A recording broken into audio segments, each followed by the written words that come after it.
Hi, my Spilling the Sweet Tea fam. Welcome back to my channel. Today we're making pink hot chocolate. And since Valentine's Day is almost here, I have my mini me in the kitchen with me, helping me make this pink hot chocolate. The first thing you want to do is add some milk to your pot. Don't worry, the full recipe will be in the description. But wait, how cute is my little assistant? She loves helping her mama in the kitchen. The next thing you're going to need is some heavy whipping cream.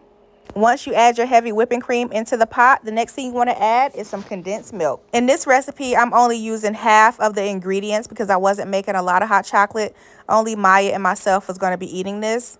Once you add your sweetened condensed milk, the only two other ingredients you need to add is white chocolate chips and vanilla extract. Disclaimer, when using a small pot like this, make sure to add your chocolate chips slowly because you will have splattered milk everywhere. I love using this pot. It's listed in my Amazon storefront, and I'll put the link in the description. The last ingredient that you need to add is some vanilla extract. Once you add your vanilla extract, all you need to do is just stir until all of your chocolate chips have melted. Once everything has melted together, you just want to add a few drops of red food coloring to turn the hot chocolate pink. Maya added about 5 to 6 drops of red food coloring to achieve this shade of pink. And it came out absolutely beautiful. I thought this was a beautiful shade of pink for hot chocolate. My child loves hot chocolate, and she really enjoyed making this pink hot chocolate with her mom. It came out so good.